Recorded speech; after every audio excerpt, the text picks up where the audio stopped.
विष्णुवे नमः। आप सभी को कार्तिक मास की हार्दिक शुभकामनाएं। आज कार्तिक मास का दूसरा दिन है और आज आप सुनेंगे कार्तिक मास महात्म्य में अध्याय 2।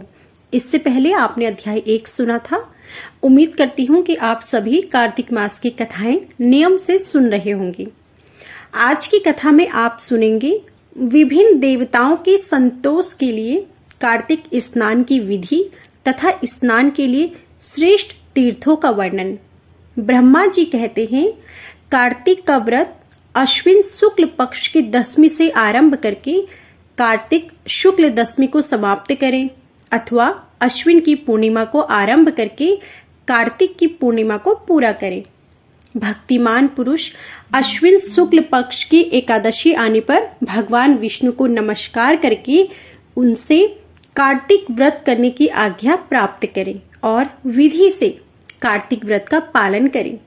12 महीनों में मार्गशीर्ष मास अत्यंत पुण्यप्रद है। उससे अधिक पुण्यफल देने वाला नर्मदा तट पर वैशाख मास बताया गया है। उससे लाख गुना अधिक प्रयाग में माघ मास का महत्व है। उससे भी महान फल देने वाला कार्तिक मास है। इसका महत्व सर्वत्र जल में एक सा ही है। एक और सब दान व्रत और नियम तथा दूसरी ओर कार्तिक का स्नान तराजू पर रखकर ब्रह्मा जी ने तोला तो कार्तिक का ही पलड़ा भारी रहा। स्नान, दीपदान, तुलसी के पौधों को लगाना और सींचना, पृथ्वी पर शयन, ब्रह्मचर्य का पालन, भगवान विष्णु के नामों का संकीर्तन तथा पुराणों का श्रवण, इन सब नियमों का जो कार्तिक मास में निष्काम भाव से पालन करते हैं वे ही जीवन मुक्त हैं। यह व्रत भगवान श्री कृष्ण को बहुत प्रिय है। सूर्य भक्त, गणेश भक्त, शक्ति उपासक, शिव उपासक और वैष्णव सभी को सब पापों का निवारण करने के लिए कार्तिक स्नान करना चाहिए। सूर्य की प्रीति के लिए जब तक सूर्य नारायण तुला राशि पर स्थित हो तब तक व्रत करना चाहिए। अश्विन की पूर्णिमा से लेकर कार्तिक की पूर्णिमा तक भगवान शंकर की प्रसन्नता के लिए स्नान करना चाहिए। देवी पक्ष अर्थात अश्विन शुक्ल पक्ष की प्रतिपदा से लेकर कार्तिक कृष्ण चतुर्दशी की महरात्रि के आने तक भगवती दुर्गा की प्रसन्नता के लिए स्नान करना चाहिए। गणेश जी की प्रसन्नता के लिए अश्विन कृष्ण चतुर्थी से लेकर कार्तिक कृष्ण चतुर्थी तक नियम पूर्वक स्नान करना चाहिए। जो अश्विन शुक्ल पक्ष को एकादशी से लेकर कार्तिक शुक्ल एकादशी तक कार्तिक व्रत की समाप्ति करता है उसके ऊपर भगवान जनार्दन प्रसन्न होते हैं।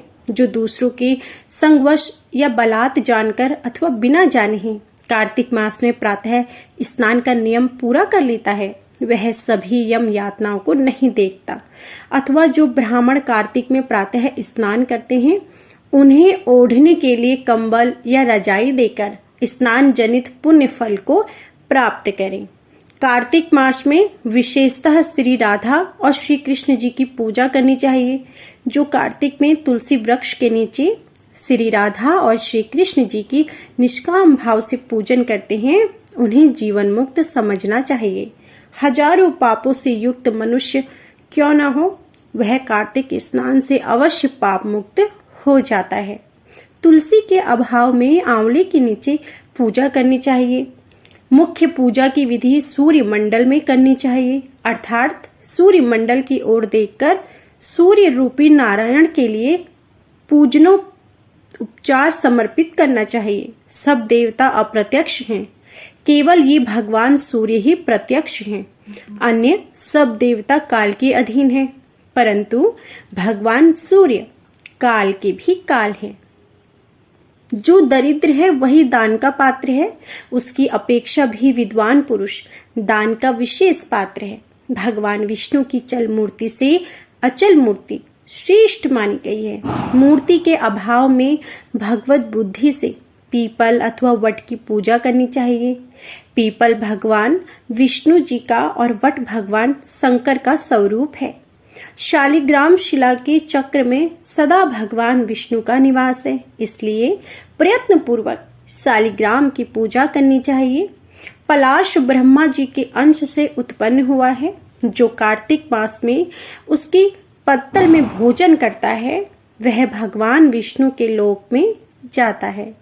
पीपल के रूप में साक्षात भगवान विष्णु जी विराजमान है, इसलिए कार्तिक मास में प्रयत्न पूर्वक उसका पूजन करना चाहिए। जो लोग कार्तिक मास में स्नान, जागरण, दीपदान और तुलसी वन की रक्षा करते हैं वे भगवान विष्णु जी के स्वरूप हैं। जो भगवान विष्णु जी के मंदिर में झाड़ देकर स्वास्तिक आदि का निष्काम भाव से मंगल चिन्ह बनाते और भगवान विष्णु की पूजा करते हैं वे जीवन मुक्त हैं। जब 2 घड़ी रात बाकी रहे तब तुलसी जी की मृत्तिका वस्त्र और कलश लेकर जलाशय के समीप जाएं, पैर धोकर गंगा आदि नदियों तथा विष्णु और भगवान शिव आदि देवताओं का स्मरण करें और फिर नाभि के बराबर जल में खड़ा होकर इस मंत्र को पढ़ें। कार्तिकेयम करिष्यामि प्रातः स्नानम जनार्दन प्रीत्यर्थ तव देवेश दामोदर मया सह। अर्थात हे जनार्दन, देवेश्वर, दामोदर, लक्ष्मी सहित आपकी प्रसन्नता के लिए मैं कार्तिक मास में प्रातः स्नान करूंगा। हे भगवान, आप श्री राधा के साथ मेरे दिए हुए इस अर्घ्य को स्वीकार करें। हरे, आप कमल नाभ को नमस्कार है। जल में शयन करने वाले आप नारायण को नमस्कार है। हे ऋषिकेश, यह अर्घ्य ग्रहण कीजिए, आपको बारंबार नमस्कार है। मनुष्य किसी भी तीर्थ में स्नान करे उसे गंगा का स्मरण अवश्य करना चाहिए। पहले मृत्तिका आदि से स्नान करके पावमानी ऋचाओं द्वारा अपने मस्तक पर अभिषेक करें। अघमर्षण और स्नानतंग तर्पण करके पुरुष सूक्त से सिर पर जल छिड़के। उसके बाद बाहर आकर पुनः मस्तक पर तीर्थ का जल सींचे और फिर हाथ में तुलसी लेकर 3 बार आचमन करके पानी से बाहर धोती निचोड़े। वस्त्र निचोड़ने के पश्चात तिलक आदि करें। कार्तिक में जहाँ कहीं भी प्रतीक जलाशय के जल में स्नान करना चाहिए। गर्म जल की अपेक्षा ठंडे जल में स्नान करने से 10 गुना पुण्य प्राप्त होता है। उससे 100 गुना पुण्य बाहरी कुएं के जल में स्नान करने से होता है। उससे अधिक पुण्य बावड़ी में और उससे भी अधिक पुण्य पोखरे में स्नान करने से होता है। उससे 10 गुना झरनों में और उससे भी अधिक पुण्य कार्तिक में नदी स्नान करने से होता है। उससे भी 10 गुना तीर्थ स्थान में बताया गया है। तीर्थ से 10 गुना पुण्य वहां होता है जहां 2 नदियों का संगम हो, और यदि कहीं 3 नदियों का संगम हो तब तो पुण्य की कोई सीमा ही नहीं है।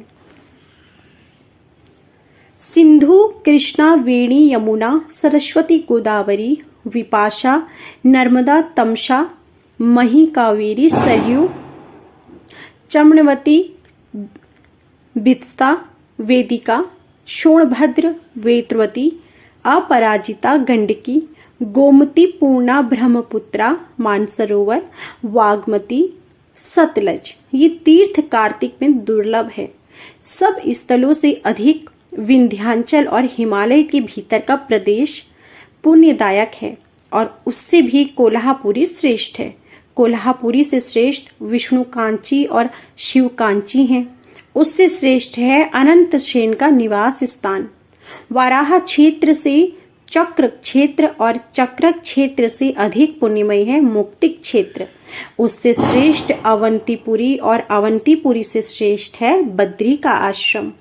बद्री का आश्रम से अयोध्या, अयोध्या से गंगा द्वारा, गंगा द्वार से कनखल और कनखल से भी श्रेष्ठ है मथुरा, क्योंकि कार्तिक में वहां स्वयं भगवान राधा कृष्ण स्नान करते हैं। मथुरा से भी श्रेष्ठ है द्वारका, जिन्होंने भगवान गोविंद में अपने चित्त को लगा रखा है। उनके लिए द्वारका सूर्य के समान पुण्य का प्रकाश करने वाली है। द्वारका से भी श्रेष्ठ है भगीरथी, वहां भी जहां विंध्य पर्वत से मिलती है वहां अधिक श्रेष्ठ है। उससे 10 गुना पुण्य तीर्थराज प्रयाग में होता है। उससे श्रेष्ठ काशी है, जिसके आश्रय से गंगा जी भी मनुष्य के सब पापों का नाश करती है, जो तीनों लोकों में विख्यात है। कार्तिक मास आने पर रौरव नरक में पड़े हुए पितृ भी चिल्लाते हैं कि क्या हमारे वंश में कोई ऐसा भाग्यवान पैदा होगा जो पंचगंगा में जाकर हमारे लिए नरक से उद्धार करने वाला तर्पण करेगा। लाखों पाप करने से भी मनुष्य यदि पंचगंगा में नहाकर विंधु माधव जी की पूजा करे तो उसके सभी पाप तत्काल नष्ट हो जाते हैं। कुछ रात बाकी रहे तभी स्नान किया जाए तो वह उत्तम और भगवान विष्णु को संतुष्ट करने वाला है। सूर्योदय काल में किया हुआ स्नान मध्यम श्रेणी का है। जब तक कृतिका अस्त न हो तभी तक स्नान का उत्तम समय है, अन्यथा बहुत विलंब करके किया हुआ स्नान कार्तिक स्नान की श्रेणी में नहीं आता। स्त्रियों को पति की आज्ञा लेकर कार्तिक स्नान करना चाहिए, क्योंकि पति से बिना पूछे जो धर्म कार्य किया जाता है वह पति की आयु को क्षीण कर देता है। स्त्रियों के लिए पति की सेवा छोड़कर दूसरा कोई धर्म नहीं। जो पति की आज्ञा का पालन करे वही इस संसार में धर्मवती है। केवल व्रत आदि से धर्मवती नहीं होती। पति यदि दरिद्र, पतित, मूर्ख अथवा दीन भी हो तो वह वैसा होता है जो स्त्री का आश्रय है। उसके त्याग से स्त्री नरक में गिरती है। जिसके दोनों हाथ, दोनों पैर, वाणी और मन में काबू है वह रहे, तथा जिसमें विद्या, तप एवं कीर्ति हो वही मनुष्य तीर्थ के फल का भागी होता है। जिसकी तीर्थ में श्रद्धा ना हो, जो तीर्थ में पाप की ही बात सोचता हो, नास्तिक हो, जिसका मन दुविधा में पड़ा हो, तथा जो कोरा तर्कवादी हो, ये 5 प्रकार के मनुष्य तीर्थ फल के भागी कभी नहीं होते। जो ब्राह्मण प्रतिदिन प्रातः काल उठकर तीर्थ में स्नान करता है वह सब पापों से मुक्त हो पर ब्रह्म परमात्मा को प्राप्त होता है। स्नान का तत्व जानने वाले मनीषी पुरुषों ने 4 प्रकार के स्नान बतलाए हैं। वायव्य, वारुण, ब्रह्म और दिव्य। गोधूली से किया हुआ स्नान वायव्य कहलाता है। समुद्र आदि के जल में जो स्नान किया जाता है उसे वारुण कहते हैं। वेद मंत्रों के उच्चारण पूर्वक जो स्नान होता है उसका नाम ब्रह्म है, तथा मेघों अथवा सूर्य की किरणों द्वारा जो जल अपने शरीर पर गिरता है उसे दिव्य स्नान कहा गया है। इन सभी स्नानों में वारुण स्नान सबसे उत्तम है। ब्राह्मण, क्षत्रिय और वैश्य को मंत्रों उच्चारण पूर्वक स्नान करना चाहिए। स्त्री और शूद्र के लिए बिना मंत्र के ही स्नान का विधान है। प्राचीन समय में श्रेष्ठ तीर्थ पुष्कर में जहाँ नंदा संगम है वहीं नंदा के कहने से राजा प्रभंजन कार्तिक मास में पुष्कर स्नान करके ब्याह गृह योनि से मुक्त हुए थे और नंदा भी कार्तिक में पुष्कर का स्पर्श पाकर परम धाम को प्राप्त हुई थी। तो यह थी हमारी आज की संपूर्ण कथा। इससे आगे की कथा आप हमारी अगली वीडियो में जरूर सुनिएगा। आज की कथा पसंद आई हो तो प्लीज वीडियो को लाइक जरूर कीजिएगा। कमेंट बॉक्स में जय श्री हरि जरूर लिखिएगा। जय श्री हरि।